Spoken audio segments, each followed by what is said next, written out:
Hi there, my name is Valeria Lindström. For those who are new on this channel, let me briefly introduce myself. I'm a Russian girl living in Spain, and I observe Russian politics and translate videos of Russian oppositionists into English. You can watch my introduction video if you want to know more about me. Today, I want to talk about various forms of protest that are used in the wartime Russia. Anti-war demonstrations in Russia have been shut down by authorities and led to mass arrests. A law passed by Russian parliament in March 2022 criminalizes public opposition to the war and makes it illegal to call the military operation the war. It is almost impossible now in Russia to protest in direct forms. People are scared, and it's understandable. After numerous deaths, tortures, rapes, and for the lucky ones, absolutely unreasonable prison terms, people have fear for their life and prefer to wait and see. But people are trying to invent as many hidden types of the protest as possible. One of them using a swan lake as a symbol of a protest. Swan Lake is being used as one of the several coded messages, coded forms of protest. For example, a graffiti depicting 4 ballerinas from this ballet has been popping up on the walls in Russian cities. It may seem a pretty unlikely choice for the foreigners, but it's a very powerful historical reference for Russians. Unfortunately, or fortunately, I am too young to remember this, but my parents told me about it when I was a little girl. So what is so special about a swan lake? Using a swan lake is a nod to when Soviet state TV interrupted programming by airing the ballet on a loop after the death of Leonid Brezhnev in 1982, while Soviet leaders were selecting a successor. The same thing happened again after the deaths of Yuri Andropov and Konstantin Chernenko, as well as during the failed coup against Mikhail Gorbachev in 1991. Then it became a sign of political instability and upheaval.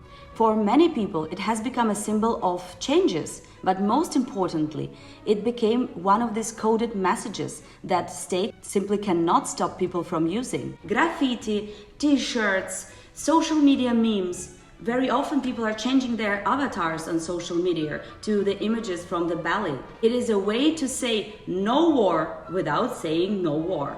Another type of a silent protest is flowers. Yes, flowers. People come to lay flowers at monuments dedicated to Ukrainian poets, Taras Shevchenko and Lesya Ukrainka, or at the monuments to victims of Soviet-era political repression. They have even earned their own name – flower protests.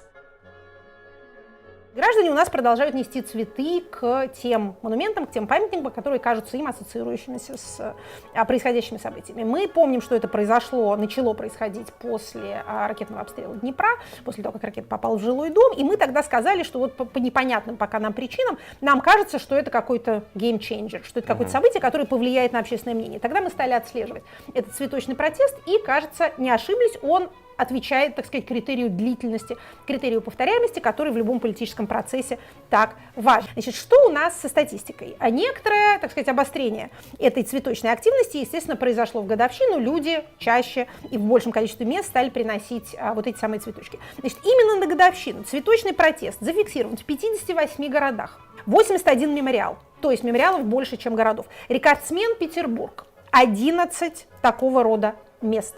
Петербург рекордсмен и по задержаниям, и по составленным протоколам, по уже предъявленным административным обвинениям за поклажу этих самых цветочков. Самое большое количество, 40% с лишним, это памятники жертвам политических репрессий, которые у нас в свободные годы успели понастроить, сейчас жалеют, наверное, страшно. На втором месте памятники жертвам войн и катастроф. И на третьем месте это, собственно, памятники, связанные с Украиной, с украинской историей, культурой, там, где это есть. Но еще раз повторю, то, что наиболее популярно для этих целей, именно памятники жертвам политических репрессий, это нам говорит о том, как люди воспринимают происходящее. То есть они испытывают вину, испытывают сострадание к жертвам государства, невинным жертвам государственного насилия. But is it the only way Russians protest? One can ask, why don't they go in the streets or do something else that can start a massive protest? It is also very important to understand that we cannot apply same rules, same standards to different societies. And we cannot expect people to protest in those forms that we want them to. In some Asian countries, for example, it's quite common to hang yourself in front of the house of some political figure you disagree with, or burn yourself like it happened in Egypt. Again, it wasn't planned, it wasn't predicted, it just happened. No one knows what event can fuel the protest. Talking about Russian society. Russian society is highly depoliticized. Putin's regime has been working years and years to make people not be involved in politics and not be even interested in politics. On the other hand, it doesn't mean that direct active protest is completely impossible. It is possible, but as Schulman says, it's not the protest that breaks the system. On the contrary, the protests happen when the system gets weaker.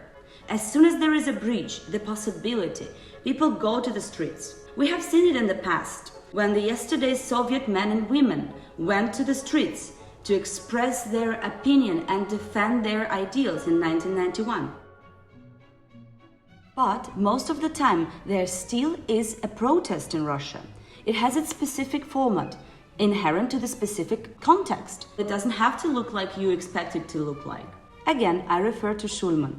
Russian type of a protest is so-called exit type by Hirschman. We have inherited from our ancestors the skill to run away from slavery, from Tsar, from famine, because the country is big. And that is more or less what we see today as well. People leave their homes, sell their property, they refuse to be present, they refuse to pay taxes in this country, they refuse to go to the front and kill. Those who cannot run away, they use all the range of exit methods like sabotage, evasion, hypocrisy. These people also use these coded messages like Swan Lake, like different t-shirts, flowers, songs, and other types of spontaneously occurring elements of the protest. So what can I say to sum up? If you're accidentally stuck in Russia, be careful with flowers. And if you see Swan Lake on TV, throw a party. Thank you for watching. If you like the video, please give this video a like. It's absolutely free for you, but it will make me happy. See you!